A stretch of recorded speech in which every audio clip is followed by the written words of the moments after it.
Buku catatan Bidan ungkap penjualan 66 bayi di Yogyakarta. Bidan mencatat transaksi penjualan bayi di Yogyakarta dalam buku.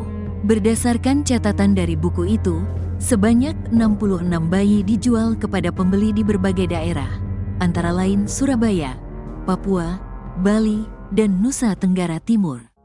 Data transaksi terbaru mencatat bayi dijual di Bandung pada September dan di Yogyakarta bulan Desember ini, ujar Direktur Reserse Kriminal Umum, Direskrimum Polda Daerah Istimewa Yogyakarta, DIY, Kombes Pol FX Endriadi, Kamis, tanggal 12 Desember tahun 2024, dikutip dari Tribun Jogja. Dari 66 bayi tersebut, terdapat 28 bayi laki-laki dan 36 bayi perempuan. Sedangkan, 2 bayi lainnya tak ada keterangan jenis kelamin. Pelaku mematok harga bayi laki-laki lebih mahal dari perempuan.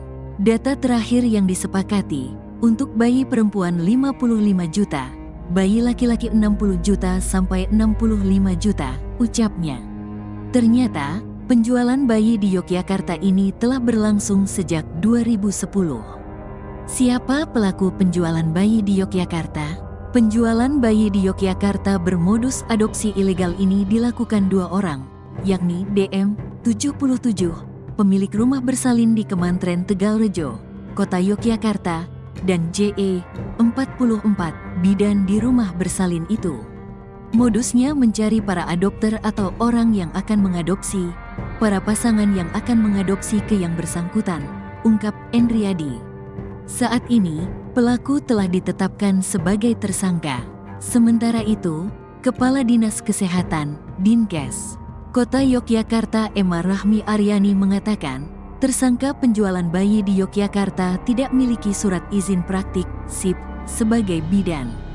Bidan inisial DM dan JE saat ini tidak memiliki surat izin praktik, SIP, sebagai bidan, sehingga tidak memiliki kewenangan untuk praktik kebidanan, tuturnya, Jumat, tanggal 13 Desember tahun 2024. Pihak Dinkes Kota Yogyakarta menyerahkan kasus penjualan bayi ini ke kepolisian.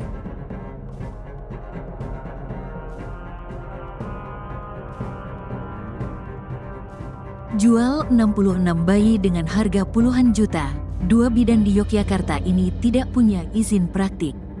JE 44 tahun dan 77 mark Jerman tahun, 2 bidan di daerah istimewa Yogyakarta, DIY, yang terjerat kasus tindak pidana perdagangan orang, TPPO, ternyata tidak memiliki izin praktik. Kedua bidan tersebut beroperasi di wilayah Tegalrejo, DIY. Kepala Dinas Kesehatan, Dinkes, Kota Yogyakarta, Emma Rahmi Aryani, mengungkapkan bahwa keduanya dipastikan tidak mengantongi izin menjalankan praktik kebidanan. Bidan inisial DM dan JE saat ini tidak memiliki SIP, surat izin praktik, sebagai bidan, sehingga tidak memiliki kewenangan untuk praktik kebidanan, tandasnya, Jumat, tanggal 13 Desember tahun 2024. Kadinkes menyampaikan, dalam SIP yang diterbitkan, terdapat klausa terkait kewajiban mentaati peraturan perundang-undangan yang berlaku dan standar profesi. Adapun pelanggaran perundang-undangan, penyelidikan dan penyidikan, terkait kasus TPPO menjadi kewenangan aparat penegak hukum, pungkasnya. JE dan DM terlibat penjualan bayi sejak 2010 silam dengan total korban 66 bayi yang sudah diperdagangkan hingga 2024. Bagaimana keduanya menjalankan aksinya? Kedua tersangka berpura-pura ingin mengadopsi bayi dari salah satu pasangan yang tidak menginginkan bayi. Proses adopsi itu pun tidak sah secara prosedural serta tanpa dilengkapi dokumen administrasi sesuai peraturan. Mereka yang merelakan bayinya diambil para tersangka mayoritas merupakan pasangan di luar nikah. Seusai mendapat bayi yang diinginkan, para tersangka lantas menjual bayi yang sudah diadopsi tersebut ke sejumlah orang dari berbagai daerah. Berdasarkan hasil sementara pemeriksaan dari penyidik kami, diketahui dari kegiatan kedua tersangka tersebut telah mendapatkan data sebanyak 66 bayi, ujar Direktur Reserse Kriminal Umum, Direskrimum Polda DIY, Kombes Pol FX Endriadi. Rinciannya bayi berjenis kelamin laki-laki sebanyak 28 dan bayi perempuan 36. Serta 2 bayi tanpa keterangan jenis kelaminnya. Berdasarkan pemeriksaan yang telah dilakukan, bayi-bayi itu dijual dengan harga puluhan juta. Endri mengungkapkan harga bayi bervariatif tergantung jenis kelamin. Data terakhir yang disepakati untuk bayi perempuan mulai 55 juta rupiah dan bayi laki-laki mencapai 85 juta rupiah, katanya. Pada 2024 ini para tersangka telah melakukan beberapa kali transaksi TPPO anak. Di antaranya pada September menjual anak laki-laki di Bandung dan Desember ini menjual anak perempuan di Yogyakarta. Para tersangka ini pernah menjadi residivis di tahun 2020 dan telah divonis selama 10 bulan di Lapas Wirogunan. Kami masih melakukan proses pemeriksaan pendalaman terhadap perkara ini, ujar Direskrimo. Atas kasus ini, para tersangka disangkakan pasal 83 tentang perlindungan anak serta pasal 76F perlindungan anak. Dengan hukuman paling lama 15 tahun dan denda maksimal 300 juta.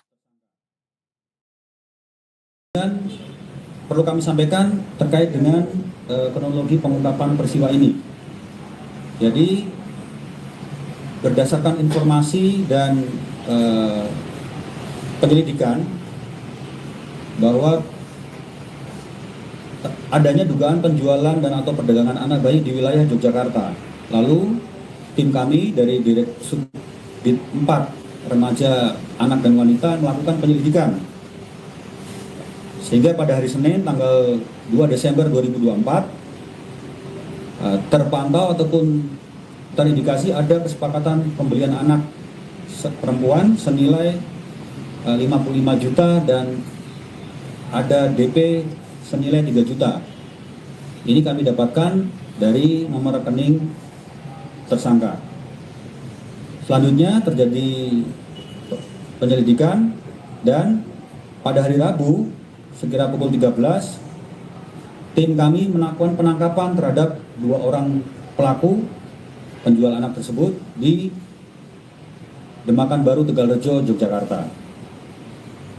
Setelah dilakukan penangkapan, diamankan, kami menemukan seorang bayi perempuan dengan ciri-ciri jenis kelamin laki-laki, jenis kelamin perempuan, panjangnya 52 cm, beratnya 3,7 kg, berkisar umur 1,5 bulan, dalam kondisi baik dan sehat.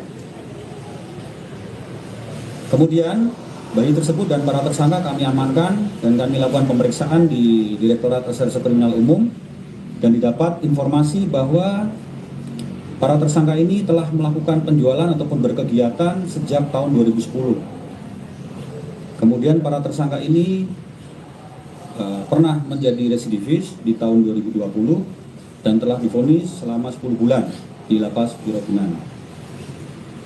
Nah, di tahun 2024, para tersangka ini dapat informasi telah melakukan beberapa kali penjualan anak, diantara di bulan September itu menjual anak laki-laki di daerah Bandung dan di bulan Desember ini menjual anak perempuan di daerah Yogyakarta. Selanjutnya terhadap 2 tersangka ini masih kami lakukan pemeriksaan, penyidikan untuk selanjutnya nanti kami selesaikan dan kami kirim ke kejaksaan untuk proses penegakan hukum lebih lanjut. Mungkin demikian yang perlu kami informasikan terkait dengan pengungkapan tindak pidana penjualan ataupun perdagangan anak di Polda Daerah Istimewa Yogyakarta.